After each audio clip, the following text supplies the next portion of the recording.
Ayer vimos una ley que era la ley de Biot-Savart. Esta ley nos permitía calcular el campo de cualquier distribución de corrientes. Partimos de una espira, después de muchas espiras todas pegaditas, haciendo un bobinado pero chato, y después decidimos que ese bobinado iba a estar estirado tipo solenoidal, que es la forma que tienen los espirales de los cuadernos, digamos. Entonces el cable está todo enrollado de esa forma. Y calculamos el campo magnético de cada uno de ellos.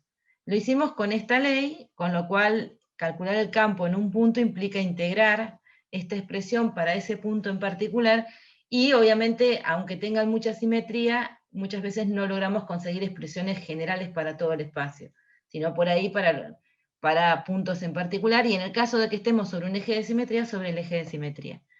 Bueno, hoy vamos a hacer el otro caso que es típico, que es un alambre, pero a partir de que analicemos el alambre con Biot-Savart, vamos a ver otra propiedad del campo magnético, y a partir de esa propiedad una nueva ley, y esa nueva ley nos va a hacer las cosas más sencillas cuando hay una alta simetría. Entonces, ahora lo que queremos hacer es, tenemos un alambre que lo ponemos recto, porque obviamente las espiras eran también alambres, pero estaban formando una espira o formando un solenoide.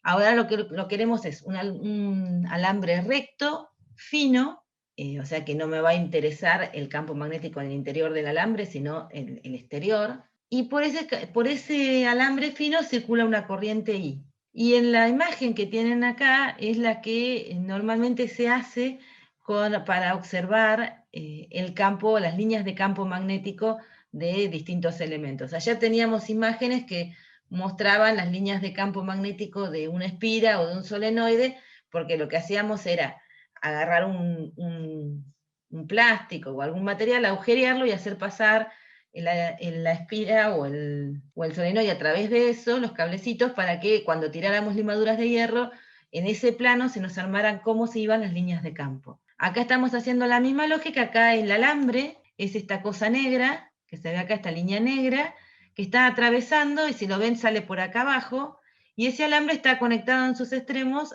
a una pila o a una batería, de modo que circula una corriente a través de él, y lo que observamos alrededor son las líneas de campo, son limaduras de hierro que se orientan tratando de dar la forma de las líneas de campo.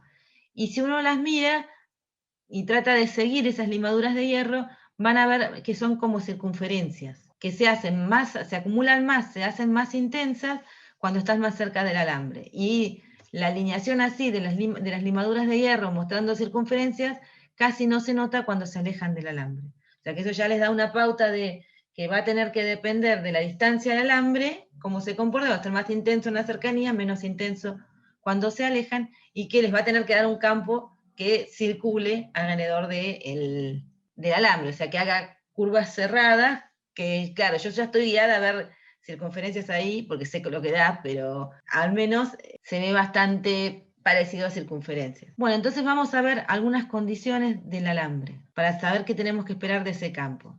Entonces vamos a hacer consideraciones de simetría. Por empezar, si nosotros rotamos al alambre sobre sí mismo, o al hilo, como acá le cambié el nombre a hilo, es lo mismo alambre que hilo, porque estamos hablando de un alambre recto y fino, se está refiriendo a alambre recto y fino. No deberían alterar el campo de inducción magnética, porque no altera la corriente. Es decir, si yo agarro un alambre y lo roto sobre sí mismo, o sea, sobre su propio eje, sigo viendo el alambre en esa dirección, no cambia nada. Entonces, si no veo cambios en la distribución de corriente, no tiene que haber cambios en el campo magnético. Entonces, lo que decimos es que el campo no va a poder depender de la coordenada angular, es decir, de rotaciones alrededor del eje del alambre. Entonces, como este campo va a tener simetría cilíndrica, pero en particular porque la distribución de corrientes tiene esa simetría cilíndrica, entonces elegí coordenadas cilíndricas. Esta dirección, que está debajo de la flecha verde, es la dirección del versor radial. Para atrás está el θ, que es la tangencial, y para arriba elegí sobre el eje del alambre el z. Y entonces lo que digo es que si rotaciones sobre sí mismo del alambre no cambian el campo, porque no cambia la distribución de corrientes, no puede haber una dependencia en el campo en el ángulo θ, ¿está bien? En el ángulo que forma un punto, o sea que formaría un punto en el que yo me ubico respecto al eje del alambre y a un punto que tomé como 0. O sea, supongo que calculo en el punto en el que está marcado ahí y roto un ángulo θ al alambre, y bueno, esa rotación del ángulo θ no debe producir cambios en el campo magnético, entonces no puede depender de esa variable. Entonces, por lo pronto, el campo magnético de un alambre solamente va a poder depender de las coordenadas R y Z. Después, si ustedes se paran en el punto verde, que vamos a suponer que es el punto donde yo quiero calcular, si yo roto el alambre 180 grados, quiere decir que lo giro. Ahora, a diferencia de cuando teníamos una distribución lineal de cargas, en este caso hay un cambio, porque si la corriente iba, por ejemplo, para arriba y lo doy vuelta al alambre, ahora la corriente va a ir para abajo. Entonces el campo se tiene que invertir, ¿sí? Porque si yo elijo, o sea, si yo doy vueltas y veo cambios en la distribución cuando hago esa rotación de pi, entonces tengo que ver cambios en el campo. Entonces, si invierto la corriente, se invierte el campo. Entonces, en la dirección Z, estoy produciendo un cambio de 180 grados en la dirección de la corriente, pero si yo tuviese una componente del campo en la dirección radial, ¿sí? en esta dirección, si hubiese un campo apuntando radialmente, eso no cambiaría, eso no cambiaría. Entonces ahí tendría un tema. Yo cambio la distribución de corriente, no cambia el campo, esa componente del campo. Eso está mal, no puede ser. Entonces, no podemos, el campo no va a tener una componente radial. Eso quiere decir que el campo podrá tener componente en Z o en θ, o sea, en alguna de estas dos. Ahora vamos a ver si puede tener en las dos o en solo una, pero podría tener parado en este punto, radialmente no, puede tener la dirección tangente, o sea, sobre el plano tangente, siguiendo la circunferencia, o podría tener una componente en la dirección Z, que obviamente estas limaduras de hierro no me la podrían mostrar, pero eso lo vamos a analizar después, si tiene o no Z. Por lo pronto, descartamos la R, nos quedan las posibilidades de componentes tangente y en Z, o sea, en la dirección tangencial, que es la de θ, o en la dirección Z, y solamente puede depender el campo como variables de R y de Z. Pero ahora tenemos lo otro que apareció, es que el campo no puede tener componente paralela a la de aumento de corriente. La componente Z también se anula. ¿Por qué no puedo tener una componente del campo paralela al elemento de corriente? El elemento de corriente va en la dirección Z, y cuando yo hago este producto vectorial me da un campo que no puede tener componente Z. ¿Se acuerdan que tiene que ser perpendicular a Z? Entonces, si tiene componente en Z, no es perpendicular a Z. A ver si lo repito mejor. Elegimos la dirección de la corriente en la dirección del alambre, que es la dirección Z. Cuando nosotros vamos a aplicar la ley de Biot-Savart, tenemos que resolver este producto vectorial, donde I de L, D es el elemento de corriente, y el elemento de corriente apunta en la dirección en la que se mueve la corriente, que es la dirección del alambre. T diferencial de L es en realidad diferencial de Z. Y el reversor no es este R necesariamente, sino es en distintos puntos donde yo considere el alambre, el versor que apunta desde el elemento de corriente al punto donde yo quiero determinar el campo magnético. Pero si yo miro que esto es un producto vectorial, yo sé que lo que me da como resultado ese producto vectorial tiene que ser perpendiculares a los vectores que intervienen en el producto vectorial.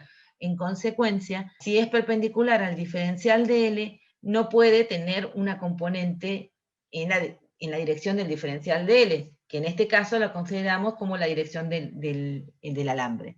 Entonces, con eso nos queda que el alambre solo puede depender de R y Z y solamente puede tener componente en θ. ¿Esto hasta acá lo pudieron seguir, chicos? Sí, sí. Bien. Entonces vamos a tratar de aplicar estas cosas para calcular el alambre con esa ley. Entonces tenemos seguimos repitiendo ahí, un alambre recto, fino, de longitud L, por el que circula una corriente I. Vamos a seguir aplicando la ley de Biot-Savart, pero en este caso estamos tomándola en fórmula integral porque yo quiero calcular el campo en un punto particular que tendrá coordenadas R y Z. Entonces, ahí lo que tengo, lo azulcito representa el alambre. Esto significa, esta es una I, pero está creo que en Arial, por eso no parece una I.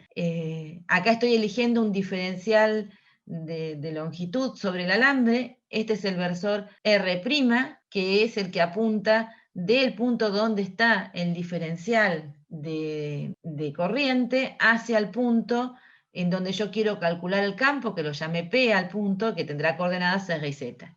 Y R sin la primada, es la distancia del punto al alambre, la distancia perpendicular del punto al alambre. ¿Se entiende la diferencia? R es del punto al alambre, mientras que R' es del elemento de corriente al punto. ¿Sí? O sea que esta R' que está acá es esta distancia. Que es una variable de integración, porque yo este elemento de corriente lo tengo que integrar para tener en cuenta todo el alambre por el que pasa una corriente. O a toda la sección, como estuvimos haciendo cuentas así también, que tomábamos pedazos. ¿Se acuerdan que uno toma secciones y hace la cuenta de qué campo producen en ese punto? Pues si el alambre se dobla, toma la otra sección y lo considera. Bien, y phi, lo marqué acá, es el ángulo que formaría el R', que es del elemento de corriente al punto, con el R, que es del alambre al punto. Este ángulo que está acá. Bien, voy a mantener mis ejes. Entonces lo que tengo que hacer para poder resolver esa integral es tratar de escribir eso todo en una sola variable, porque fíjense que si yo me muevo para hacer la integración a un punto más arriba o más abajo, el R, por ejemplo, me paro acá, el R' va a ser mayor, va a ser más larga la distancia de un punto acá al punto P, el R versor cambia su dirección, entonces hacer la integración en diferencial de L están relacionados con el R' versor y con el R' la distancia. Entonces tengo que tratar de escribir todo en una sola variable. Diferencial de L lo voy a escribir como diferencial de Z en K, porque esa es la elección de mis ejes. R', este versor, es coseno de phi. Esto creo que se dan cuenta que es el coseno de phi, porque si yo trazo una línea perpendicular al alambre acá, por alternos internos, phi también se forma con esa línea. ¿Eso lo ven o lo necesitan que haga el dibujito? Sí. ¿Se ve? Sí. Bueno, buenísimo. Entonces nos queda coseno de phi en la dirección radial positiva, viene en esta dirección, y seno de phi en la dirección K. Entonces, bueno, voy a reemplazar para resolver primero el producto vectorial. Entonces me queda el producto vectorial de dz en K, vector coseno de phi en R más seno de phi en K. Después vamos reemplazando. Acá cuando hacemos el producto vectorial nos queda solamente la parte que tiene que ver con el coseno de phi, porque nos queda dz coseno de phi, k vector r, que nos da tita. El otro, k vector k, nos da 0. Bien, cuando hacen el producto vectorial les queda esa expresión. O sea, solamente les queda la parte del coseno de phi. Bueno, ahora tenemos que seguir, porque a pesar de que ya nos deshicimos del producto vectorial y parece que la integral está un poquito más sencilla, nos encontramos con el problema de que phi de L y R' siguen dependiendo. Variar el ángulo phi, varía el R' y varía el diferencial, el L. Así que tenemos que intentar relacionar las tres variables. Entonces hago tangente de phi es z, la longitud, sobre R. Entonces hago un diferencial de esto y esto diferencial de la tangente de phi nos va a dar secante cuadrada de phi. Y acá, perdón, yo había cambiado la notación anoche para que quedara todo función y me olvidé acá. Esto es diferencial de z. dz sobre R. Entonces ahora al menos, bueno, ¿se acuerdan? Con la secante cuadrada de phi es 1 sobre el coseno de phi. Acá ya tengo una relación entre phi y el diferencial de z que me va a dejar escribir todo en función de phi. Entonces puedo reemplazar al diferencial de z como r es 1 sobre el coseno cuadrado diferencial de phi. Después, por otro lado, el coseno de phi yo lo puedo escribir como r sobre r', la adyacente a phi sobre la hipotenusa. Entonces de ahí puedo encontrar una relación de r' con r, con la distancia del punto al alambre y el ángulo phi. Entonces ahora de ahí puedo despejar R' para reemplazarlo. Reemplazamos todo, bueno, ahí está el despeje de R', reemplazamos todo en la integral, se me van a simplificar algunos cosenos, y me queda, cuando meten todo esto, meten el diferencial de z y meten R', les va a quedar esta expresión. Ahora puse los límites de integración. En el caso que tenía antes, que no estaban puestos, uno tendría que integrar entre menos L sobre 2, si pusimos los ejes sobre el medio del alambre, ahí desconecto, y L sobre 2. Ahora yo tengo que integrar entre los ángulos que corresponderían estar bien abajo del alambre, bien en un extremo inferior y el extremo superior. Entonces esos son los ángulos φ1 y φ2. Y les pongo menos porque obviamente uno va hacia abajo, entonces sería menos φ1 y el otro va hacia arriba, le considero más φ2. Esto es entre menos L sobre 2. Supongo los ejes en el centro y L sobre 2. Bien, entonces lo que tengo que integrar es ese coseno de phi sobre R, pero en realidad R no depende de la variable de integración, ¿bien? Porque yo puedo variar phi lo que quiera, pero la distancia del punto al alambre siempre es lo mismo, así que también sale de la integral y me queda integrar al coseno de phi entre phi2 y menos phi1, que es la expresión que tienen última ahí. Y eso nos daría la expresión para cualquier longitud del alambre. Uno tendría que ver cuáles son los ángulos que corresponden. Bueno, ahí la expresión se va a hacer un poquito más fea, pero antes de seguir, había algo que yo me había olvidado de anotar. Fíjense que en el dibujo había aparecido hace un ratito una cruz en el punto P. Esa cruz significa lo que venimos hablando siempre, significa un campo entrante. Fíjense que al quedarme en la dirección de tita, en ese punto me queda un campo entrante. Si hubiésemos hecho la cuenta en cualquier otro punto, nos daría un campo circulante y, por ejemplo, en el lado izquierdo nos daría un campo hacia nosotros, que está representado con el punto negro. O sea que el campo nos queda circulando, o sea, cualquier punto, yo puedo hacer todo este mismo análisis, siempre nos va a dar en la dirección tangente, tengo que dibujar la dirección radial que corresponde a cada punto y me va a dar el campo en la dirección tangente, así que lo puedo ver circular sobre circunferencias concéntricas con el alambre y por la dirección en la que va la corriente, en el lado izquierdo viene hacia nosotros, en el lado derecho va hacia adentro de la pantalla. Bueno, entonces ahora lo que voy a hacer es reescribir al seno de φ2 y el seno de φ1 en función de del seno de menos φ1, que el menos lo podemos sacar para afuera, en función de, porque el seno es función impar, de L, de la longitud del alambre, y de Z, que eran los datos. Z es dato en el sentido de que les tienen que decir dónde está el punto donde quieren calcular, tienen que saber R y Z. Entonces, el seno de φ2, ahí apareció una línea punteada verde para que ustedes vean dónde lo tendrían que tomar, es el ángulo que está formado acá. Entonces sería el opuesto, que sería restarle la coordenada Z del punto a L sobre 2, que es la longitud de la mitad del alambre.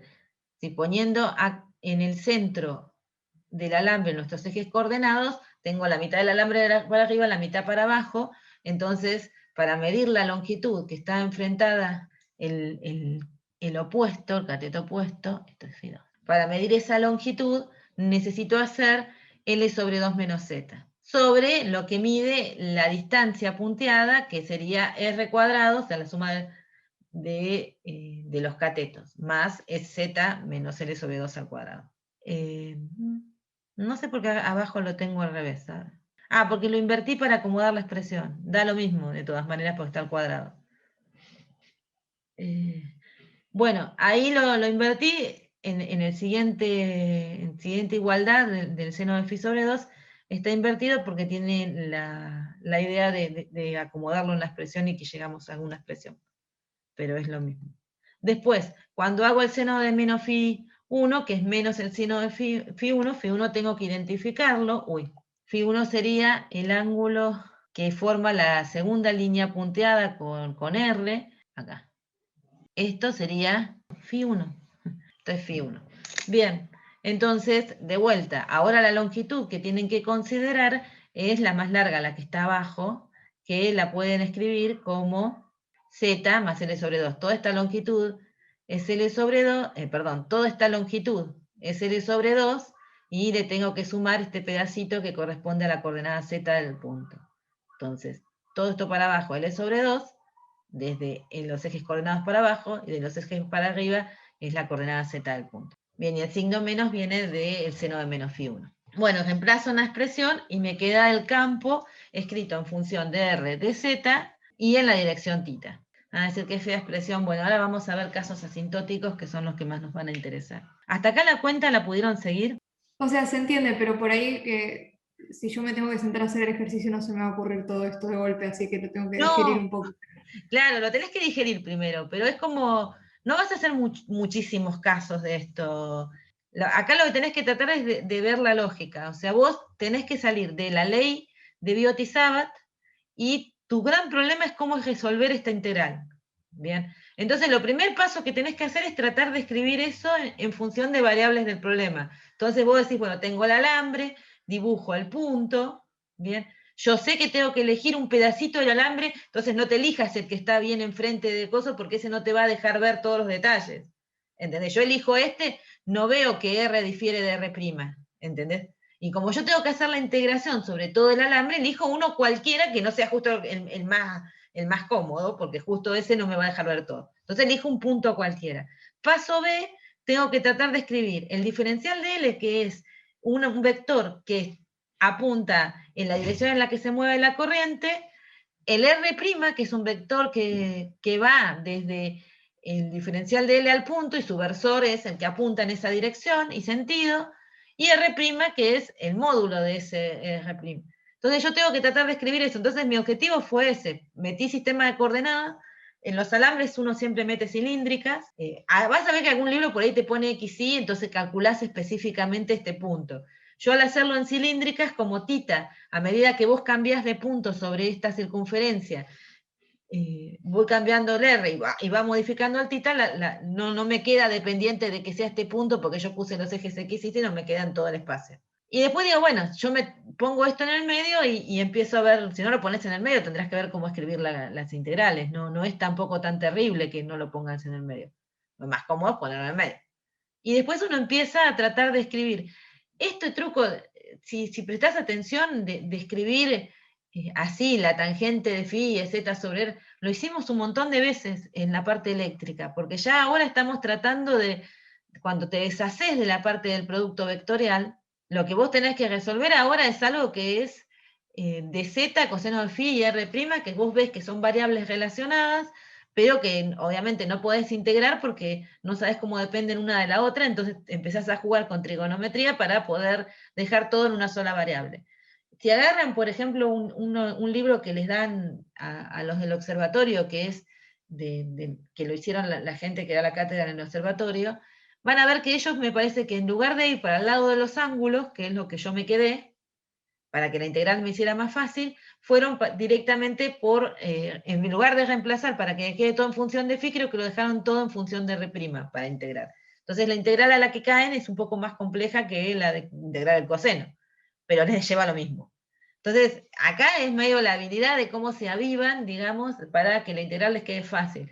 O sea, ya dejan el camino difícil, les va a llevar un poco más de tiempo resolver la integral, nada más. Pero escribir esto así, lo hicimos como 5 veces ya. Después, el truco es, bueno, yo en realidad Φ2 y Φ1 no son los datos de mi problema, los datos de mi problema son la longitud del alambre y las coordenadas del punto, entonces yo tengo que dejarlo en función de eso, de la longitud del alambre y las coordenadas del punto. Entonces digo, bueno, entonces ¿qué hago? Tengo que reemplazar el seno de Φ2 por una expresión, entonces miro de vuelta al dibujo y veo cómo escribir el seno de Φ2. Y idem con el seno de Φ1. Después yo la acomodé para tomar límites, pero si no la acomodan y les queda se quedan un poco más menos así, que tampoco se ve muy linda, no pasa nada mientras sepan cómo llegar. Ahora vamos a ver los límites. Bueno, acá les hace un comentario, es que pueden usar la regla de la mano derecha, viendo hacia dónde va el DL, poniendo el dedo índice en el DL, el dedo medio en R, y les va a dar hacia dónde apunta el pulgar, cuando DL va hacia R, y eso les va a dar en la crucecita en el punto que está marcado P, y si lo hacen pensando en el coso, van a ver que pueden también llegar a la misma expresión y ver que, o sea, a la misma situación que les estoy mostrando en el dibujo, o sea, poniendo el dedo índice con DL, el R' ahora apuntando hacia ese punto negro, van a ver que el campo les tiene que dar hacia nosotros. Entonces pueden jugar con la regla de la mano derecha para confirmar que sus cuentas les dieron bien. Bueno, yo voy a volver a quedarme con la expresión sin el R y sin el Z, simplemente porque lo que quiero es ahora que me cuenten cuánto esperan que dé Φ2 y Φ1, cuánto valgan Φ2 y Φ1 si el alambre, además de recto y fino, es infinito. O sea, si ahora pongo la condición que en ese alambre tiene una longitud infinita, ¿cuánto esperan que den esos ángulos? ¿Se acuerdan? Si quieren podemos ver el dibujo de atrás. ¿Cuánto esperan? Si este alambre es infinito para los dos lados, ¿cuánto vale φ2, este ángulo de acá, y cuánto vale φ1, el ángulo de abajo? Pi sobre 2. ¿Cuál de los dos? Si el alambre es infinito, los dos, ¿no? Uno sería más pi sobre 2 si vas para arriba, y el otro menos, claro. El otro menos, claro. Entonces eso lo que nos va a dar es que si reemplazan pi sobre 2 y menos pi sobre 2, esto les da un 2. ¿Sí? Por el seno de pi sobre 2 es 1 y el seno de menos pi sobre 2 es menos 1. Con el menos se hace más, entonces nos queda un 2. El corchete les da un 2. Y el campo de un alambre infinito les queda esta expresión. Ahora, claro, si el alambre infinito era fácil decir eso. Ahora digamos que yo quiero encontrar la expresión para un alambre muy largo, bien, pero no es infinito. Ustedes dicen, bueno, sí, lo aproximo con un alambre infinito y me dejo con la sí, está bien, me parece bien, pero vamos a ver que la expresión nos lleva al mismo valor. Entonces, bueno, acá hay un comentario que observen que el campo siempre es tangente y uniforme en circunferencias centradas en el alambre. Eso se ve de acá, de la expresión que les dio, porque siempre está en la dirección tangente, y si fijan el R, les da siempre el mismo módulo. ¿Bien?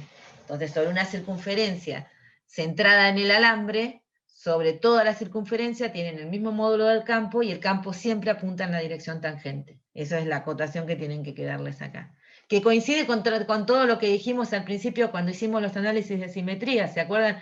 Terminamos diciendo que solo podía tener componente tangente y que solo podía depender de las coordenadas R y Z, pero en este caso depende solo de R. O sea, la coordenada Z, al hacer el infinito, no tiene esa dependencia. Lo que podríamos hacer acá es hacer esto para que vean que solo depende de R.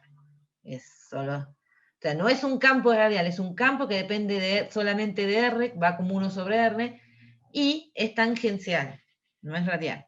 Bueno, entonces vamos a considerar no un alambre infinito, sino un alambre que tenga una longitud mucho mayor que la distancia R a la que me voy a poner a hacer la cuenta. O sea, que para los efectos prácticos para nosotros es bastante infinito. Entonces, fíjense, vuelvo, esta es la expresión que nos había quedado hace un rato, hasta donde está el cursor. Este es el resultado de la filmina anterior, y lo que tenemos que hacer ahora es aproximar las expresiones. Entonces, lo primero que hago, si L es mucho mayor que R, entonces esto, Z más L sobre 2 y Z menos L sobre 2 al cuadrado, van a ser siempre mucho mayores que R cuadrado. Entonces puedo aproximar la expresión despreciando el R cuadrado, la distancia al punto al cuadrado. Y acá nos encontramos en algo que nos apareció ya ayer. ¿Se acuerdan que nos queda? Ustedes decían, bueno, simplifico la raíz con el cuadrado y esto nos da 1. No, esto nos da el signo de la expresión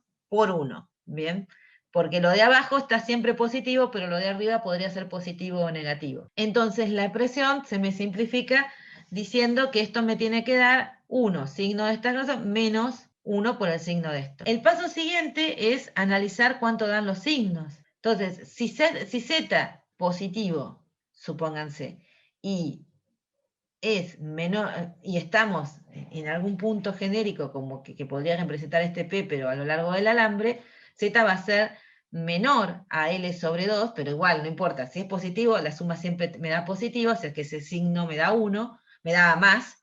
Si es negativo, voy a estar siempre a una distancia menor, un punto como este va a ser una distancia menor a L sobre 2, así que cuando lo sumo me va a terminar dando positivo, el primer signo me da positivo. Y respecto al signo negativo, con la misma lógica, si Z es negativo, son dos negativos, me da negativo, y si Z es positivo, va a ser más chico que L sobre 2, así que me sigue dando negativo, que con entonces este de atrás me daría menos 1. Este menos 1, este 1, pero me termina dando 2 porque con este menos, el menos 1 nos da un 1. Entonces obtenemos la misma expresión que arriba. ¿Esto lo siguieron? Porque parece un trabalenguas.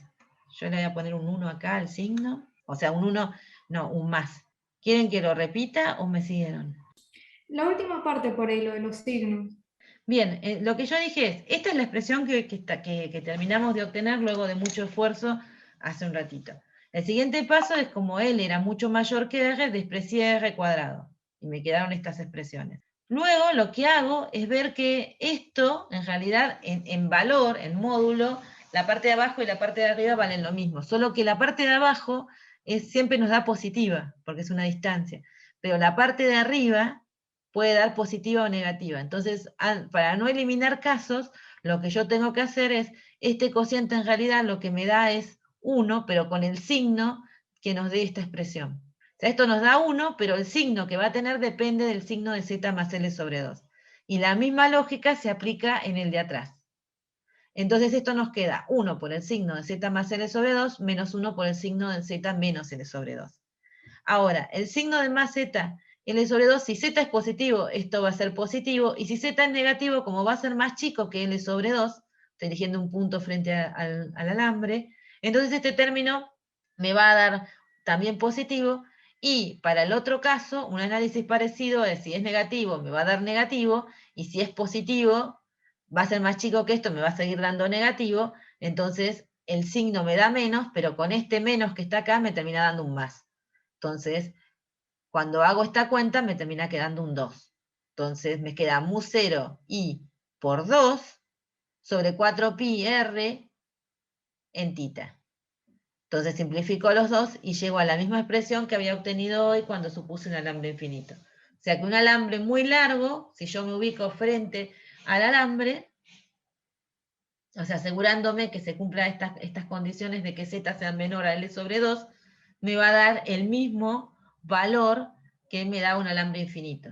Por eso es que uno dice para un alambre largo y lejos de los extremos, porque si nos pasamos, si se deja de cumplir que z es más chico que L sobre 2, la expresión me da otra cosa, tengo que dar la cuenta. Entonces, si un alambre largo y lejos de los extremos, me da lo mismo que un alambre infinito. Y la otra cosa que nos queda es, supónganse que L es finito, o sea que es un alambre que es finito, como era el caso anterior, pero nos estamos acercando al alambre, nos estamos posicionando arriba del alambre. Bueno, ahí van a decir, tenemos un problema, porque cuando miro la expresión, acá tengo un R, o sea que si yo me ubico sobre el alambre, la distancia del punto del alambre es 0, así que tengo un problema en la definición de B. Entonces lo que tengo que mirar es cuánto me va a dar. Todo el análisis que hice para considerar L mucho mayor que R vale acá. O sea, a esta expresión puedo volver a llegar, porque lo único que hice cuando dije que L era mucho mayor que R era despreciar R. Acá lo que estoy haciendo es, suponiendo el límite, cuando me acerco, puedo despreciar a R frente a esto, si esto está tendiendo a 0, entonces puedo analizar cómo se comporta esto. Esto ya sé que se me va a infinito, pero tengo que ver cómo se comporta esta expresión cuando me acerco al 0. Y lo que veo, mirando acá, puedo analizar dos casos. Una es la que yo estuve mirando recién, que era estar dentro del alambre. O sea, hace un ratito cuando miraba esta expresión para llegar a esta, dijimos que este punto, si z se medía desde un eje de coordenadas, este punto no podía estar más lejos que L sobre 2, porque si me pasaba ya esta expresión no me daba. Y esta expresión me daba el campo de un alambre infinito si yo tenía un alambre muy largo y este punto siempre se mantenía a una distancia z menor a la longitud del alambre sobre 2. Ahora, cuando me quiero parar sobre el alambre, si pido eso, que la distancia z sea menor en distancia L sobre 2 al centro del alambre, eso significa que z está entre menos L sobre 2 y L sobre 2, entonces, de vuelta, lo que está acá en el paréntesis me va a dar un 2. Y esto me está divergiendo. Así que dentro del alambre me da divergente el campo magnético. Cuando voy fuera del alambre y me ubico, por ejemplo, acá abajo vienen, como hagan una línea punteada, me ubico acá, o hago una línea punteada y me ubico acá, estas son las condiciones de z menor a menos L sobre 2, es decir, más distancia del origen que L que sobre 2, me salí del alambre y me ubiqué en una línea que es punteada, que sigue la dirección del alambre, pero afuera, o hago lo mismo para arriba. Lo que me termina pasando es que, como supónganse que elijamos el caso de que el que estoy marcando ahora, que z es negativo, entonces cuando hago la cuenta del primer signo me va a dar negativo, porque como z es muy negativo respecto a L sobre 2, el signo de esa suma me da negativa. Entonces me quedaría un -1 al delante. Cuando voy a ver la otra, nos quedarían los dos zetas, o sea, z negativo y menos L sobre 2 negativos, ese signo obviamente nos da negativo, pero con el signo menos aparece un más. Entonces, el primer término de acá me quedó con un 1 negativo. Y este me quedó con un -1 que con el -1 de que le precede es +1, este paréntesis me da 0. Lo mismo les va a pasar si hacen el análisis parándose sobre R igual a 0, pero a una distancia del centro del alambre mayor a L sobre 2. Es decir, siempre les va a dar 0 este corchete. Si les da 0 el corchete, sobre R el campo les da 0. Entonces esa sería la expresión sobre el alambre. Sobre el eje fuera del alambre también lo podíamos sacar de Biot y Sabat. Ahora lo que vamos a hacer es empezar a trabajar, pero con una ley, pero que se basa en las propiedades como campo vectorial del campo magnético. Ya vimos la ley de Gauss, que establece que el campo no diverge, o sea, si la ley de Gauss para el campo magnético era la integral de flujo del campo magnético igual a 0, y lo que significaba esa ley era que no había monopolos magnéticos. Esta ley ya la vimos, ahora vamos a ver una segunda ley que está relacionada no con la divergencia, porque esto es cómo diverge, cómo fluye el campo magnético desde puntos. Acá dijimos que el campo magnético nos diverge desde puntos, nos fluye hacia afuera de superficie cerrada, pero sí circula. Así que ahora tenemos que ver la ley que está relacionada con la circulación, que es la ley de Ampère, que establece que la circulación del campo de inducción magnética a través de una curva cerrada es igual a μ0, la permeabilidad del vacío, por la corriente neta enlazada por la curva. O sea, la integral de circulación es la constante que caracteriza al medio magnéticamente por la corriente que enlaza la curva. Miren las analogías e indiferencias con la ley de Gauss para el campo eléctrico. Nosotros decíamos que para el campo eléctrico la integral del flujo, acá para el magnético es de circulación, era la constante epsilon, era la carga neta encerrada por la superficie gaussiana sobre epsilon 0. Y acá yo digo que la circulación del campo magnético, esto ocurre a través de una curva. Circular significa, tengo que ver al campo haciendo curvas, curvado, y además cerrarse para tener una circulación distinta de 0. Tiene que ser igual a μ0, que es lo que caracteriza al medio, por la corriente enlazada. Esta ley nos dice que las fuentes del campo magnético son las corrientes. Por ahora nos está diciendo eso. Después la vamos a ir ampliando para ir incorporando información. Pero ahora esa es la ley de Ampère. La curva donde vamos a calcular la circulación es una curva imaginaria que llamamos amperiana. Así como cuando queríamos aplicar Gauss, nos imaginábamos una superficie imaginaria que tuviera algunas condiciones de simetría para que nos sirviera de hacer la cuenta, o una que queríamos para poder sacar la carga que se encerraba, o el flujo. O sea, acá también nos imaginamos, pero ahora en lugar de una superficie cerrada, es una curva cerrada, es una curva. ¿Qué significa corriente enlazada? Bueno, fíjense que al costado tienen un dibujo, y vamos a tratar de ver qué es. La línea negra con flechitas es la curva imaginaria que nosotros elegimos. La zona sombreada es el área encerrada por la curva imaginaria que elegimos. Y los amarillos son cables por los que circulan las corrientes de acuerdo a los sentidos que están indicados. Ahí les muestran la mano para que ustedes vean que una circulación positiva en la curva sigue esta regla. Bien, tienen que apoyar la mano y tienen que tener esa circulación. O sea, una opción es hacerlo con la mano para ver una circulación positiva de la curva, o pararse sobre la curva y ver que siempre les quede el interior de la curva, o sea, el área interior a la curva, sobre su hombro izquierdo. Cualquiera de las dos opciones, ustedes siempre van a elegir esta circulación, y que les dé la circulación del campo magnético positivo o negativo va a tener que ver con las corrientes que lo atraviesan. Tenemos dos formas: miramos lado izquierdo, miramos lado derecho. Si miramos lado izquierdo, tienen este campo magnético B dibujado acá. Entonces ustedes pueden ver que si la curva está circulando en esta dirección, para que sea la circulación definida como positiva de la curva, el diferencial de L tiene esta dirección, y si el campo magnético forma un ángulo con el diferencial de L menor, o sea que menor a más menos pi sobre 2, o sea, está orientado, tiene una componente en la dirección del diferencial de L con el mismo sentido, este producto escalar les va a dar positivo, con lo cual, y eso va a ocurrir a lo largo de toda la curva, o sea que la contribución de toda la curva de este lado les va a dar positivo. Que es coincidente con mirar de este lado, bien, y les dice que es mu0 por la corriente enlazada. ¿Quiénes son las corrientes enlazadas? Son estas corrientes que están atravesando a la curva. Ahora, si yo miro los campos magnéticos que generan cada una de esas corrientes, podemos ver cómo contribuyen. Por ejemplo, I3, la corriente que va para arriba, el campo magnético, de acuerdo a lo que obtuvimos recién, tiene que ser circulante. Siguiendo sobre esta curva van a ver que lo pueden hacer trazar circunferencias concéntricas con I3 y van a ver que van a obtener siempre una componente del campo en la misma dirección y sentido que el de L. Así que I3 es positiva, genera un campo que circula con la misma dirección en la que están circulando la curva. Lo mismo pasa con I1. ¿Y con I2? ¿Qué pasa con I2? Nos va a dar una circulación positiva o una circulación negativa.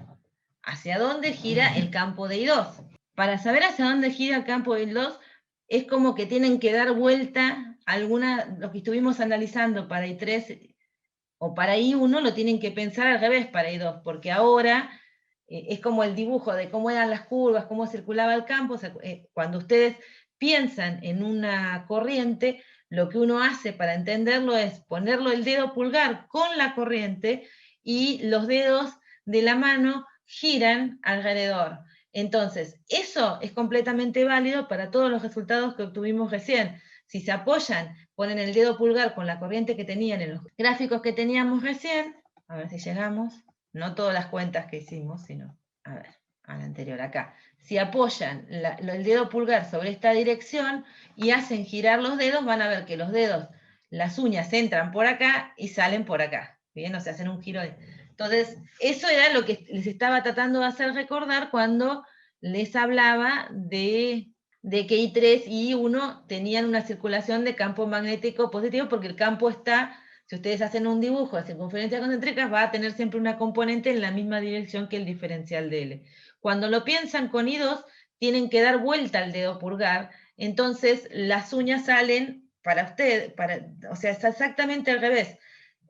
Giran al revés y está saliente por este lado y gira para ser entrante por este. Entonces, si hacen circunferencias concéntricas para ver en cada uno de los puntos de la curva cómo sería el campo, van a ver que el campo siempre está opuesto al diferencial de L.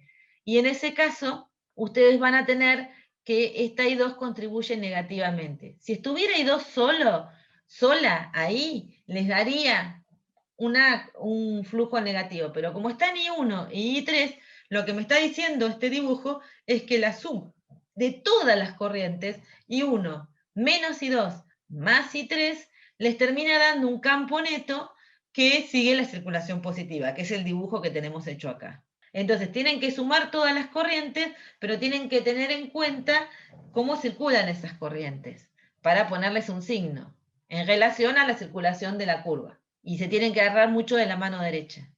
Esto es fundamental que lo entiendan, chicos. Necesito saber si lo están entendiendo.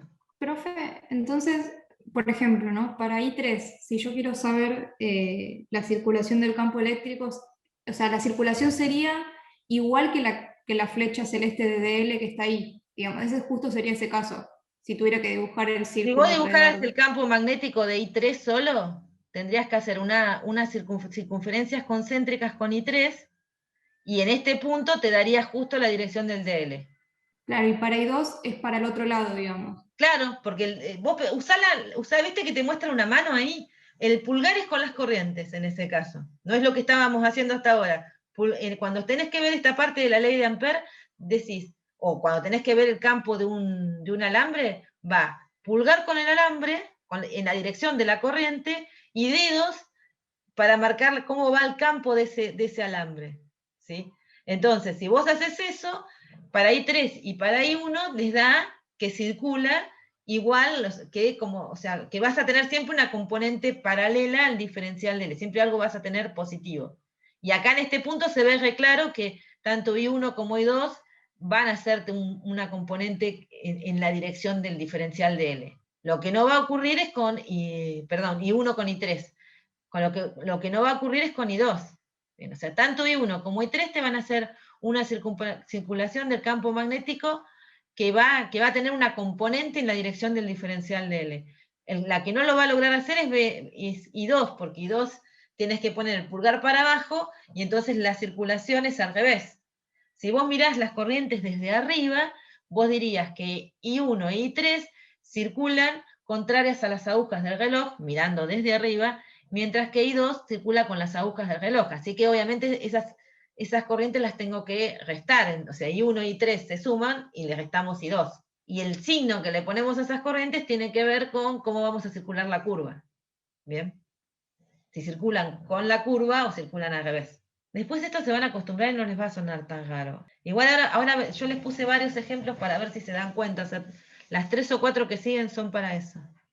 Bueno, ahí pregunta cuándo es negativa la circulación del campo, es lo que acabamos de explicar recién, ¿no? Cuando el campo está o tiene una componente sobre el diferencial de L, pero que está opuesta.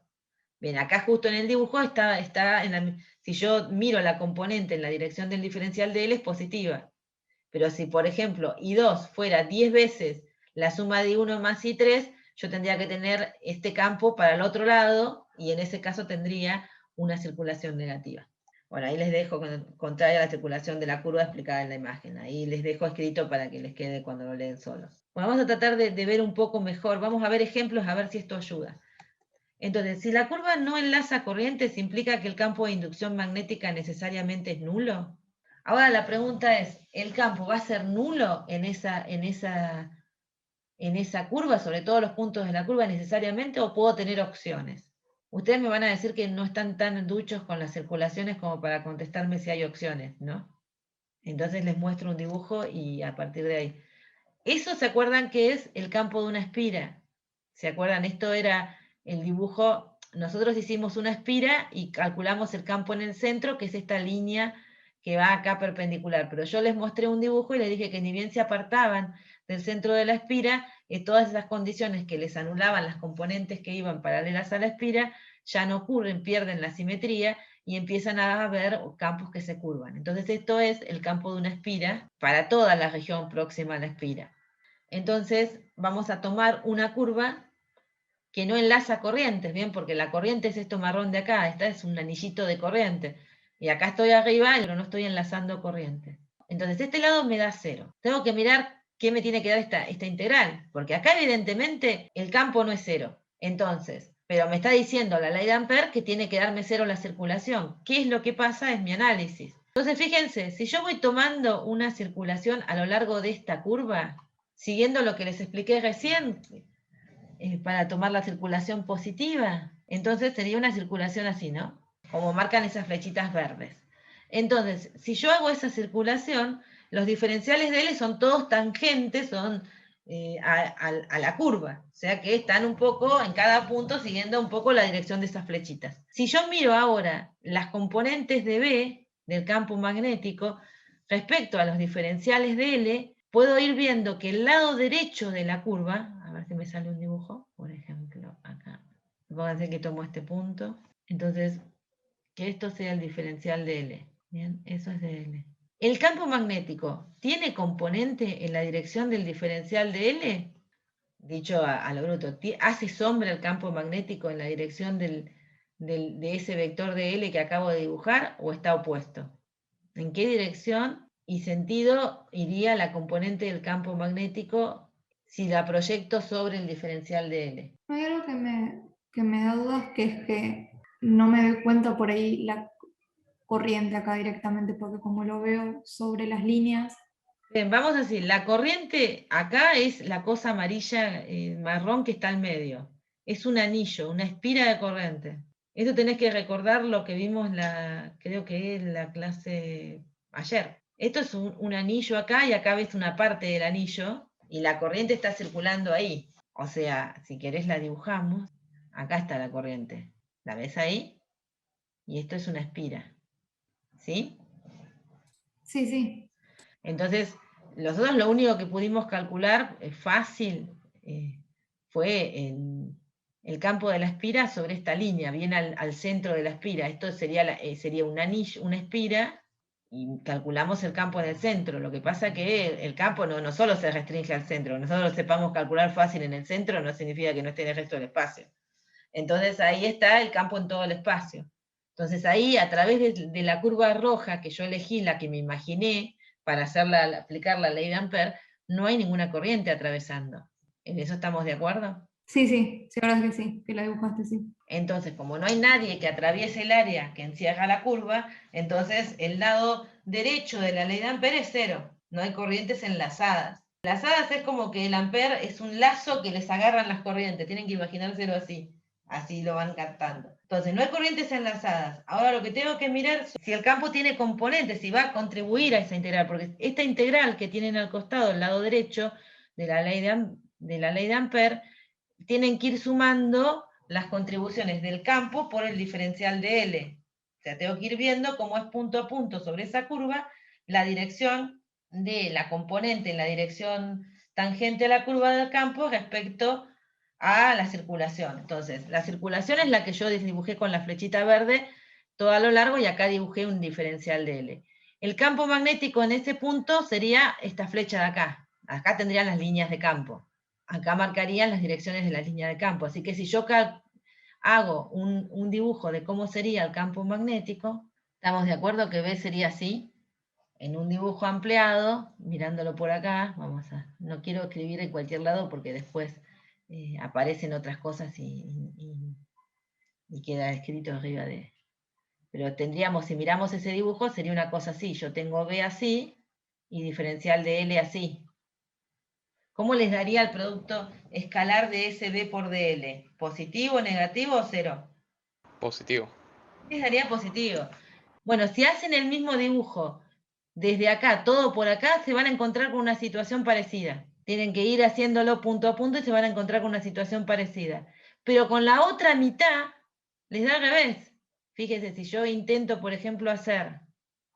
O sea, obviamente las líneas están por todos lados, pero si intento hacer el dibujo acá, tengo el cursor en el lugar correcto, yo tendría un DL así, pero el B está para allá.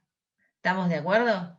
Si yo me paro, por ejemplo, en este punto y trazo la tangente, este sería DL, ¿sí? Un vector que va así para abajo. ¿Estamos de acuerdo? ¿Que ese sería el DL? Sí. Bueno, espérate. A grosso modo, sean piadosos. Bueno, entonces, ese es DL. Y ahora vamos a dibujar el campo con azulcito. Este sería B. ¿Cómo les daría el producto escalar entre eso? ¿Positivo, negativo o cero? Negativo ahora.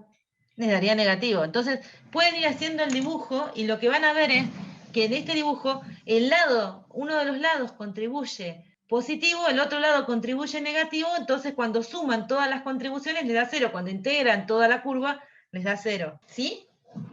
Sí, sí. Esto es fundamental que lo entiendan, pero o sea, ahora por ahí, porque justo circulación, no creo que estén viéndolo todavía. Entonces, por eso también les cuesta un poco más. Bueno, miramos acá. Este es otro, es como un solenoide, pero no tan largo. ¿Se acuerdan que el solenoide era lo que hablamos hoy? Ese arrollamiento de espiras, pero medio estiradito. Y lo que miran ahí, las líneas azules, representan el campo magnético que correspondería a este solenoide, que no es infinito, pero que entonces ahí, y no está tan pegada el arrollamiento, entonces tienen esta distribución de líneas de campo. Entonces vamos a poner una curva. ¿Ven la curva adentro? ¿La rojita? Sí, se ve.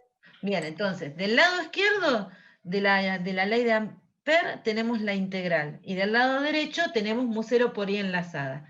¿Cuánto vale I enlazada para la curva roja, que está dentro del solenoide? Cero. Cero. Ninguna corriente está atravesando a esa curva. Bien, entonces, miremos el lado derecho, miremos la integral para que compensemos que es así.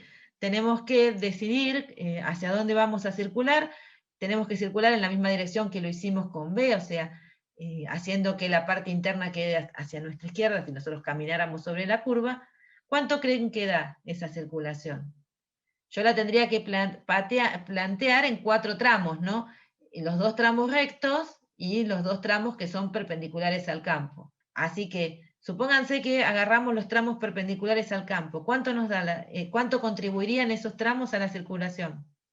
Entonces les pongo la flechita de la circulación. los de arriba y abajo serían 0. Perfecto. Y ahora, al Y los lado del derecho, costado, positivo y el otro bien. negativo. Y el otro negativo. Entonces le da una circulación 0. O sea, que la respuesta, bueno, acá tienen otro, que ahí sería un alambre. Acá vamos a... Ahora lo puse también para contarles, porque así lo van a encontrar en los libros y se van acostumbrando. Ahora, cuando se hablan de un alambre y les ponen un punto y les dicen el alambre es saliente, o sea, es perpendicular a la pantalla, lo que yo estoy viendo cuando le ponen la cruz es que la corriente está entrando. ¿Está bien? O sea, cuando les hacen un dibujo y les dicen que ese punto con esa cruz es un alambre, lo que significa es un alambre perpendicular a la pantalla cuya corriente está entrando. Y si les hacen un punto en el medio es una corriente, o perdón, un alambre perpendicular a la pantalla que está con una corriente saliente hacia ustedes. Entonces acá tenemos un alambre perpendicular a la pantalla con una corriente entrante. Ahí tienen, si ponen el dedo pulgar apuntando entrante para seguir la dirección de la corriente y hacen girar la mano derecha, las flechas que tienen dibujadas son las flechas hacia donde circula el campo, y dijimos que para un alambre el campo circula en circunferencias concéntricas. ¿Qué opinan? ¿Cuánto nos da la circulación ahí? Les acabo de poner una curvita de vuelta, mientras les voy consiguiendo para ponerle las flechitas. ¿Y por qué? Díganme, a ver si este les sale solitos. Si no saben ni para dónde salir, díganme y buscamos una opción de cómo explicarlo. Acá le voy a dibujar la circulación a la curva, que es parecida a la que teníamos hace un rato. Así la curva. ¿Cuánto vale la corriente enlazada por la amperiana, que sería la cosita roja que dibujé ahí? 0. Vale 0. Así que, ¿cuánto vale la circulación por ley de Ampère? ¿Qué nos dice la ley de Ampère respecto de la circulación? Que también es 0. Es 0. Perfecto. Ahora, si yo quiero ver por qué me da 0 la integral, puedo volver a hacer un análisis de la circulación sobre acá. Entonces, si uno mira, por ejemplo, el diferencial de L acá, en curvas que pasan por... Pues o sea, obviamente uno tendría que dibujar más circunferencias, ¿no? Pero si tuviera una circunferencia acá para ver para dónde va el campo, yo diría, bueno, en este punto el diferencial de L está apuntando hacia la izquierda, pero el campo, de acuerdo a la circulación que tengo dibujada con las flechas azules, está apuntando hacia la derecha. Eso quiere decir que en este tramo, voy a ir encontrando valores negativos, pero cuando me paso para acá abajo y miro por acá, por ejemplo, me doy cuenta que el campo está apuntando para allá, de acuerdo a la circulación, pero ahora el diferencial de él apunta en la misma dirección que el campo. Entonces yo puedo ir mirando distintos puntos, dibujando circunferencias concéntricas y ver que toda la parte de arriba de la curva van a estar en sentidos opuestos, así que va a contribuir negativo, y cuando vamos para abajo van a tener una contribución positiva, con lo cual les termina dando 0. O sea, básicamente es ver que pueden ir encontrando puntos sobre esa curva donde la circulación les da negativa y otros puntos donde la circulación les da positiva.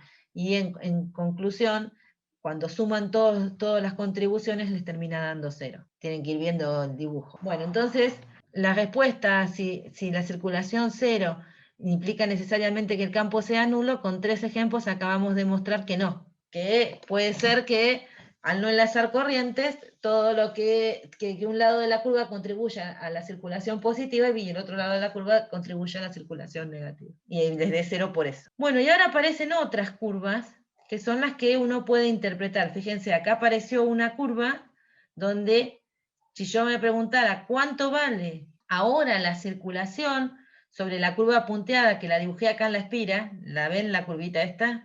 A donde estoy marcando con el cursor. ¿Cuánto dirían que vale la circulación ahí? La pregunta es, ¿atraviesan corrientes el área que encierra la curva? O sea, ¿ven corrientes que atraviesan el área que está encerrando la curva amperiana que acabo de dibujar? En el chat pusieron que sí. Ah, claro, no tengo, es que Hugo no está. Y no tengo forma de ver el chat, gracias por avisarme. Está bien, entonces como atraviesa, ¿cuánta corriente? ¿Cuánta vale la corriente enlazada? Sé mi ayudante, vos fíjate si dicen algo en el chat. ¿Cuánta corriente enlaza la curva? ¿Y? Y la corriente de la espira, así que si yo tuviera que calcularle, sé la corriente de la espira, mu 0 por I. Vamos para acá, ahora miremos el solenoide. Ahí metí una curva. Enlaza corriente. 2i sería ahí. Sería 2i, No, pero positiva o negativa. Tienen que mirar más de cerquita. O usar los dedos para ver hacia dónde circula la corriente para que les dé el campo hacia arriba. En los solenoides ustedes ponen los dedos, ¿te acuerdan con las espiras? Uno pone los dedos sobre la espira y el pulgar les da la dirección del campo magnético. Si lo hacen con los cálculos que hicimos van a ver que es así. Dedos con la corriente sobre las espiras y pulgar les da el campo. Eso se cumple acá, pero acá justo, espérate, eso les daría para ver el campo del medio de la espira, guarda. Tengan en cuenta que acá se complica. Fíjense también en el dibujo que muy chiquitito se ve una cruz y del otro lado se ve un punto. ¿Lo alcanzan a ver eso en el dibujo? sí, sí, se ve. Así que para que se cumpla que el campo vaya saliente hacia arriba, necesitan que la corriente entre en el plano del dibujo que estamos cortando por el lado derecho y salga por el lado izquierdo. Así que en esa circulación, que la tengo que tomar con las mismas flechitas que está acá, con una corriente entrante, ¿qué opinan? ¿Es positiva o negativa? Negativa sería entonces. Claro. Y en esta, ¿Negativa también? negativa. Y sería la I que les dieran. Pero acá fíjense un detalle, acá sería 2I, porque agarré 2 de las espiras. Y porque acá, o sea, ¿cuántas corrientes me atraviesan el área? 2 veces me atraviesan el área. ¿Sí? ¿Eso lo ven? Que tendría que poner 2I porque hay 2 espiras atravesando el área. Sí, me mareó un poco que como vienen recorriendo el mismo camino, digamos, por decirlo de alguna manera. Claro, sí, te marea porque al fin y al cabo es el mismo alambre. Claro, como que es la misma corriente, entonces dudo un poco por ahí si el 2i de entrada. Claro, pero va porque vos agarrate de que mirás el área que encierra la curva amperiana, trazás la dirección en la que es la circulación positiva de la curva amperiana y mirás si las corrientes entran o salen. Bien. Y para darte cuenta si es positiva o negativa la corriente, tenés que mirar. Si yo acá miro esa corriente sola, el campo circula, como me muestran las flechas, y es al revés de la circulación positiva de la curva, ¿no? Que tiene las mismas flechitas que las azulcitas de arriba. La dirección positiva de la curva sería así. Pero si vos te das cuenta cuántas corrientes están atravesando el área, son 2, porque hay 2 espiras atravesando. ¿Sí? Claro, sí, sí, o sea, si miro solo el área roja, sí me doy cuenta que son 2, digamos, me mareo por ahí cuando veo como el completo de afuera, pero...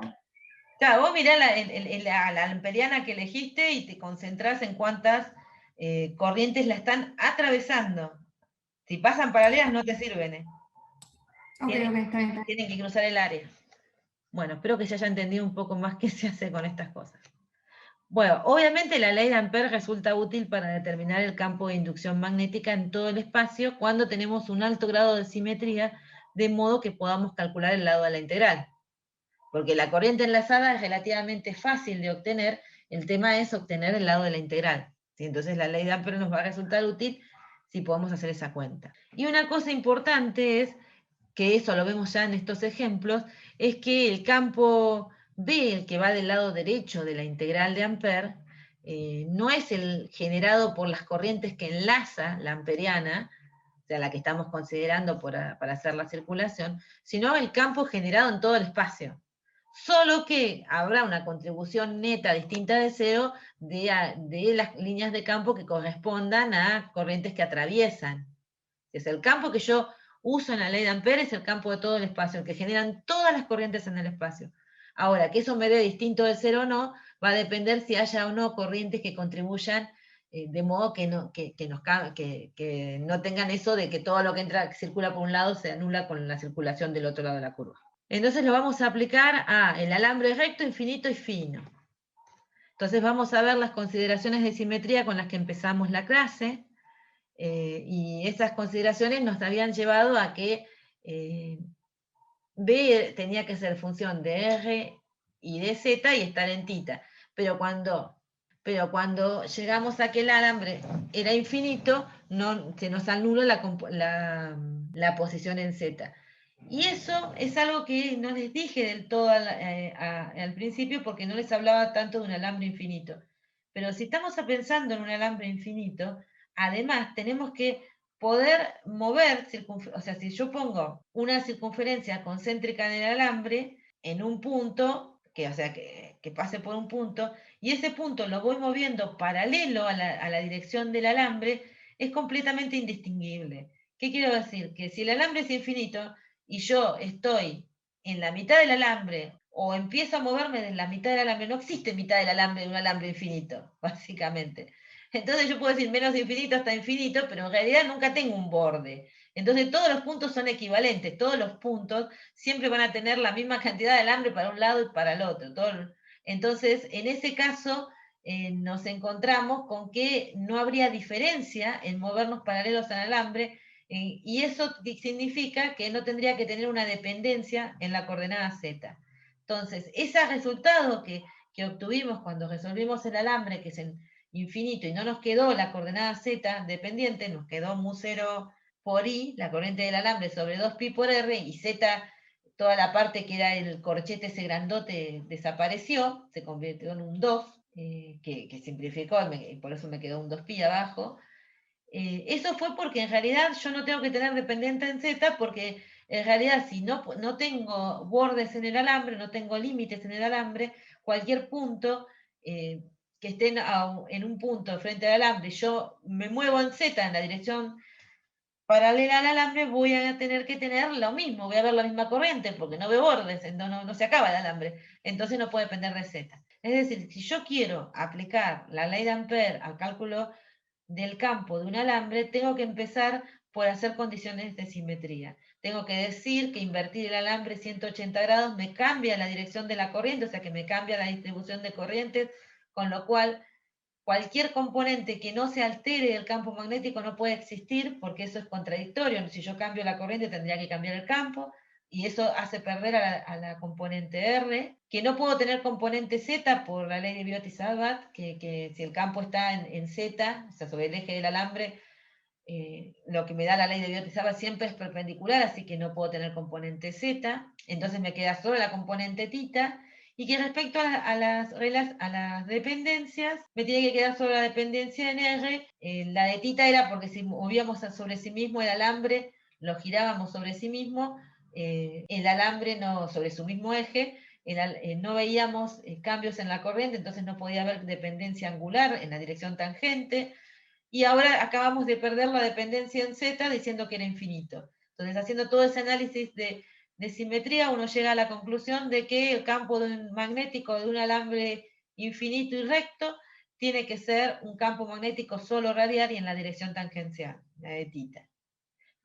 Con esas condiciones puedo aplicar Ampère. Pero bueno, nos tenemos que... bueno, lo otro que tenemos que decir, para aplicar Ampère, debemos elegir una curva amperiana. Esa curva amperiana, obviamente, es como antes la gaussiana, la tengo que elegir para que me simplifique resolver el lado de la integral de la ley de Ampère.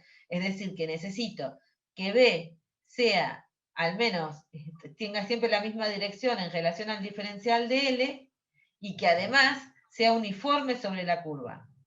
¿Cuál curva amperiana elijo entonces? De modo que cumpla, que B valga lo mismo sobre la curva y que tenga siempre la misma orientación respecto al diferencial de L, o sea, respecto a la dirección tangencial, para poder resolver la integral de B escalar diferencial de L. ¿Qué opinan? ¿Qué curva conviene? Una circunferencia centrada en el alambre. Claro, una circunferencia centrada en el alambre, como la que tenemos dibujada ahí, cumple todos los requisitos. Como el campo depende solo de la distancia R, va a valer lo mismo a lo largo de esa circunferencia. Acá fíjense que está el otro dibujito. Acá el alambre está dibujado en el medio con una corriente I y vemos un punto. Eso significa que la corriente está viniendo hacia nosotros, perpendicular a la pantalla.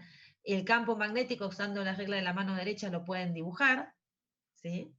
Porque apoyan el dedo pulgar sobre la corriente y giran con los otros dedos alrededor de la corriente y les da la dirección del campo. Entonces, teniendo esa condición, ven que en cada uno de los puntos el módulo de B vale lo mismo y que siempre va a guardar la misma relación con el diferencial de L. Entonces B es paralelo al diferencial de L y uniforme, entonces vamos a empezar a resolver la integral. La integral me queda...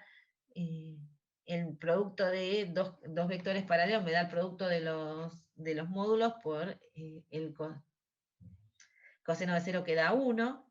Esta condición de que B es uniforme sale la integral y me queda integrar el diferencial de longitud de la curva, que es la longitud, en toda una curva cerrada, que es la longitud de la circunferencia, que es 2pi por r. Entonces ahora logré resolver el lado de la integral, que nos da el módulo de B por 2pi por r. Y ahora tengo que igualarlo a la corriente, a mu0 por la corriente enlazada, que era la ley de Ampère.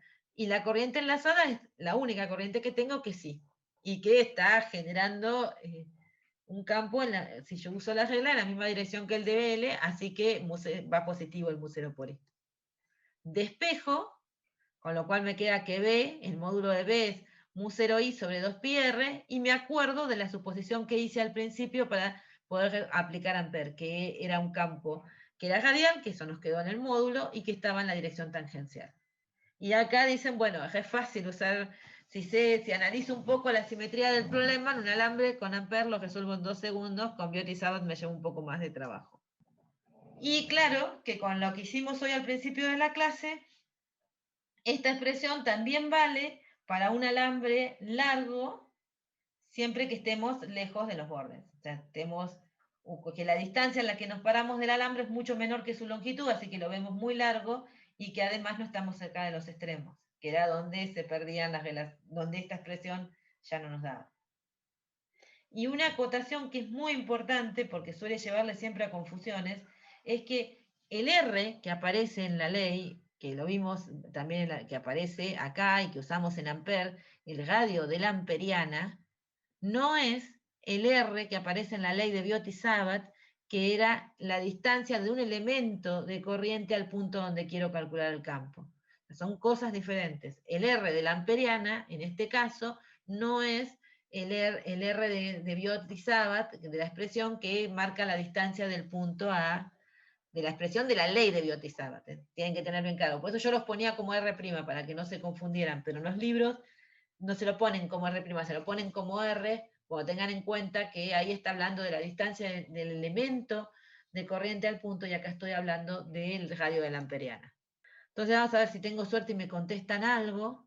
Están muy calladitos hoy, es más, perdí en 2 ya en este pedazo de clase. Vamos a ver cómo hacemos con la ley de Ampère, cosas de la ley de Ampère. Entonces lo que vemos acá, fíjense, tenemos una curva amperiana imaginaria que nosotros elegimos, 3 corrientes que están representadas con esos círculos, que serían los alambres, y las cruces dicen que I1 e I3 son entrantes a la pantalla, mientras que I2 es salientes hacia ustedes. ¿Cuánto vale la corriente neta enlazada? 0. ¿Y yo dije que I1 fuera igual a I2? No. No. Te apresuraste. De hecho se llaman I1 e I2, ¿no? No, ¿cuánto valdría entonces? La diferencia, digamos, entre... No me acuerdo cuál era la saliente y cuál era la entrante. Acordate que la saliente es la que tiene el puntito. Ok, está bien. Y la entrante es la que tiene... Siempre las crucecitas son las colas, de lo que sea, del vector, de la corriente, de lo que sea. La corriente, recuerden que no es un vector, es un escalar, pero igual le tenemos que dar dirección.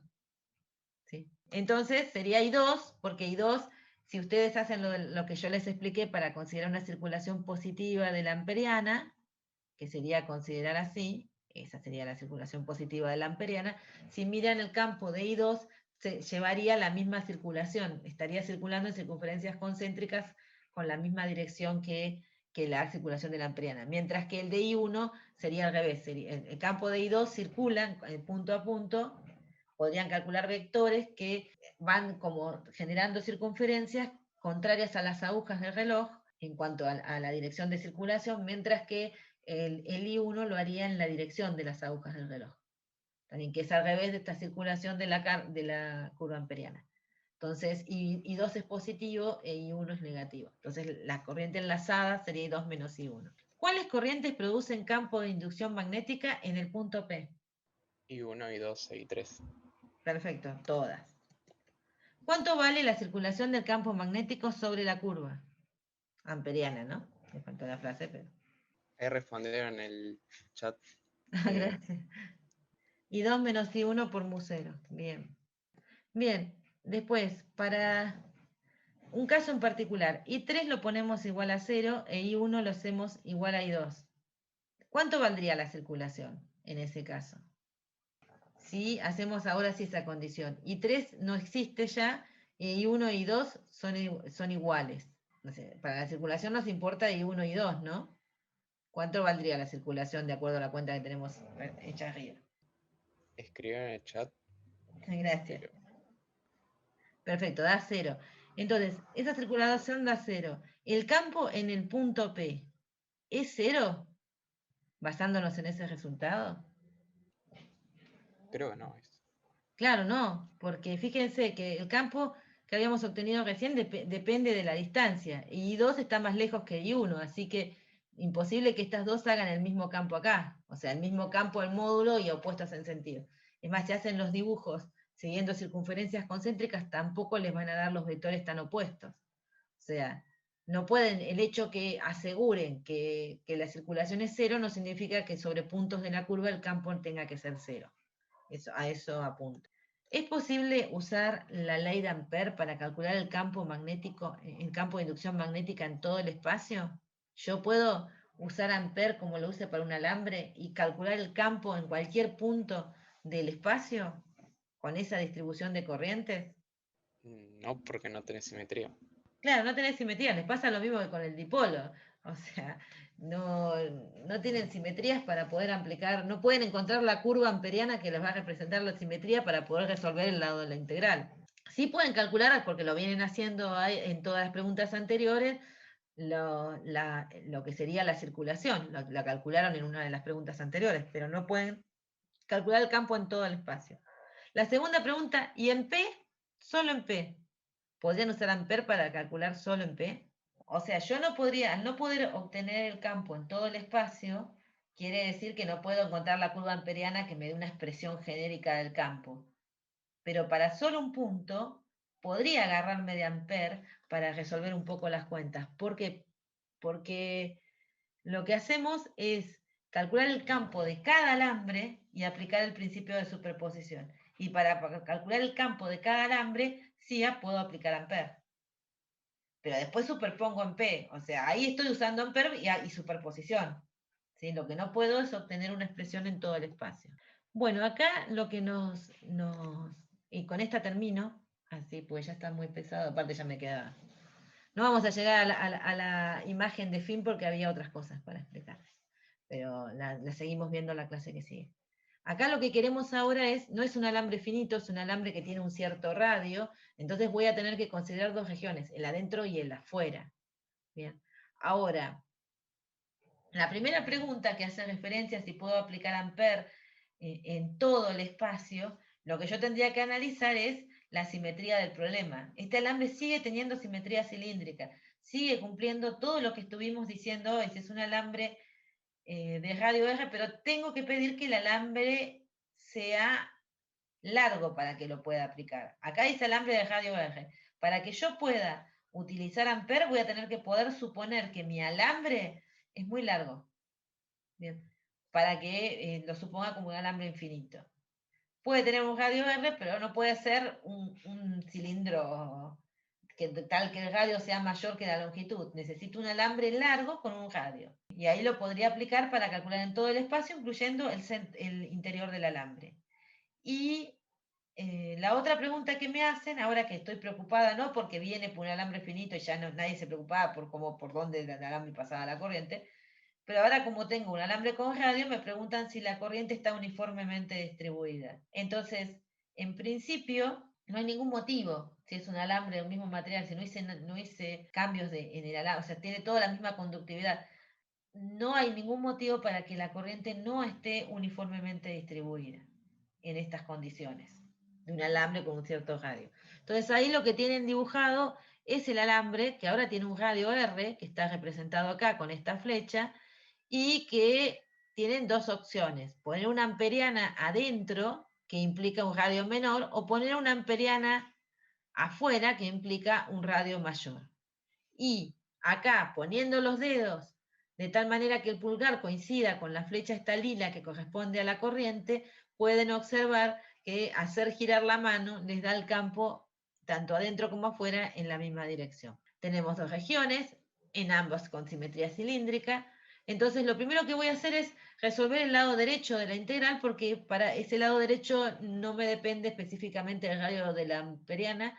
El que me va a depender de cuál de las dos amperianas esté tomando, si la interior, esta azul interior, o la exterior, es la parte de la corriente enlazada.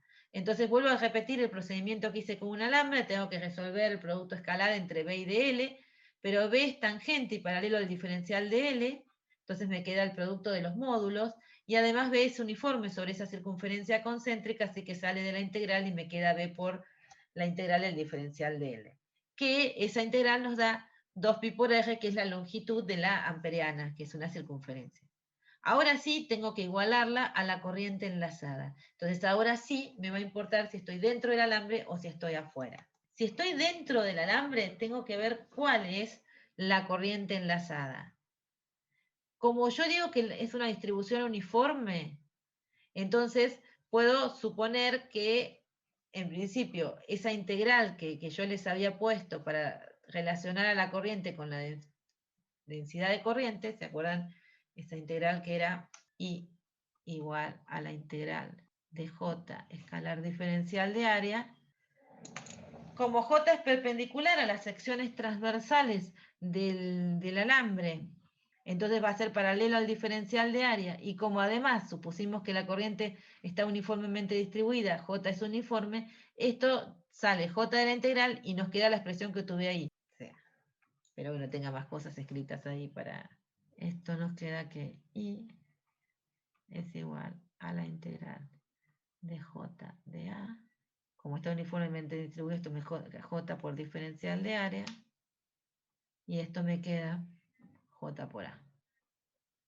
Entonces, si yo quisiera sacar J, la puedo sacar como la corriente total sobre el área de todo el alambre.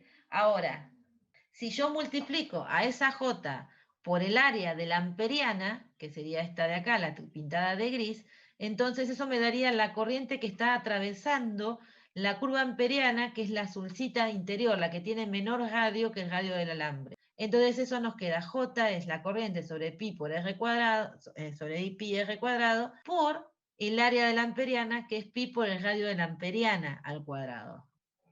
Bueno, ahí se pueden simplificar las pis, entonces uno va y reemplaza ahí, bueno, acá la corriente enlazada, simplifiquen las pis, acá me salté media docena de pasos, entonces esto nos queda mu 0 por I por la relación entre r cuadrado y el radio al cuadrado del cilindro, o sea, el radio al cuadrado de la amperiana dividido el radio al cuadrado del alambre. Bueno, reemplazamos esto en esta expresión. Entonces, esto nos queda mu 0 por esta expresión y pasamos dividiendo el 2pi por r. Cuando reemplazan la i enlazada que obtuvieron, llegan a la expresión que tienen acá. Entonces les da un campo que va creciendo, o sea, mu 0i sobre 2pi, el radio del alambre al cuadrado es una constante, pueden hacer la cuenta, les queda dependiendo linealmente con r y en la dirección tangente. Esta parte, o sea, esto sería el módulo cuando reemplazan la enlazada y luego tienen que explicar que eso es un campo, entonces es un campo, hay que ponerle dirección y sentido, por eso finalmente uno lo escribe como vector y le pone la dirección θ, que es la que asumió para aplicar la ley de Ampère. Y si R es mayor que R, la enlazada es toda la corriente que viene por el alambre, así que nos queda el resultado que teníamos antes. Y nos podemos preguntar si el campo es continuo, el campo magnético es continuo en la superficie del alambre. Entonces podemos decir, bueno, en la superficie del alambre, en la expresión de arriba tengo que reemplazar el radio del alambre. Así que esa nos queda mu 0i sobre 2pi por el radio del alambre, abajo, ¿no? Y de la otra, si reemplazo el radio del alambre, me queda exactamente la misma expresión que arriba. Entonces, en un dibujo, lo que yo voy a tener es el campo en función, el módulo del campo en función de la distancia R al centro del alambre, que primero el campo crece linealmente y después empieza a decrecer como una hipérbola. Bueno, hasta aquí llegué. Si tienen alguna pregunta la pueden hacer. Yo creo que deben estar queriendo digerir todo esto. Pero yo paro acá. En este ejemplo, Sí. no entendí cómo dijiste que la I era uniforme. El resto lo entendí. Porque en principio este es un alambre, no sé, suponete de cobre. Yo no te dije que es un alambre de cobre que después lo revestí en aluminio y después lo revestí en otro, en plata, y entonces todos tienen distinta conductividad, entonces la corriente va a ir pasando en distintos, para distintos radios con distinta valor. ¿Entendés? Se va a distribuir diferente porque uno es mejor conductor que el otro. Este es un alambre, tiene toda la misma conductividad. Así que no veo motivo para que por alguna parte del alambre pase más corriente que por otra. ¿Sí? Ah, bien. Sí, Por eso, no armé nada raro. ¿Entendés? Es un alambre. Lo único que ahora el alambre, yo me estoy preocupando que sí tiene radio el alambre, no es de espesor eh, despreciable. Ahora tiene un radio. Entonces, si quisiera saber el campo en el interior, tendría que no solo hacer la parte de afuera, que me da lo mismo, sino que prestar atención en qué pasa adentro.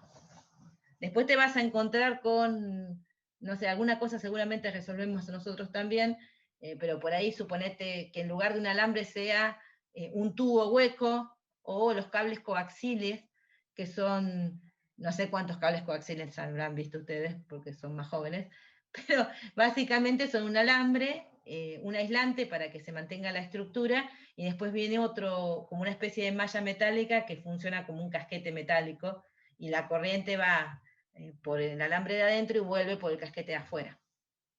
Esos también vamos a calcular campos en cada región y demás, porque de hecho el cable coaxial nos va a interesar. Pero en este caso no hay ningún motivo para que yo suponga que la corriente puede ser diferente en algún punto de la sección transversal del alambre. En esta área que tengo acá, para mí tiene que ir la misma cantidad de carga en cada uno de los puntos por unidad de tiempo, ¿sí? La misma densidad de corriente. Bien, entonces eso me permite hacer esta cuenta que hice acá para sacar la densidad de corriente, y me permite después multiplicar por el área que yo quiera para sacar cuánta corriente está enlazando la amperiana. Si yo no digo que J es uniforme, si hay un problema que específicamente les dice J depende del radio, J, no vaya a saber cómo lo hicieron al cable, bueno, en ese caso no pueden hacer esto, tienen que integrar la J para saber cuánta carga incluyen. Acá, en realidad, cuando yo hice la cuentita acá, es un abuso de la idea, porque en realidad lo que yo al hacer esto acá, lo que hice fue integrar a J, que tiene esta expresión, pero hasta el área de la amperiana. ¿Sí? Pero como era uniforme, me queda J por el área de la amperiana. Si no fuera uniforme, tengo que resolver la integral. claro. Buenísimo. Gracias. Yo supongo que algunos van a tener en la práctica. No la miré todavía la práctica. Estoy tratando de ponerme al día con el resto de las cosas que les debo. Bueno, chicos, no sé, ¿tienen más preguntas? ¿O quieren digerir y preguntan después? Yo por mi parte no, profe. Nos vemos la semana que viene. Dale, dale. Chao, nos vemos. Chao, chao. Chao.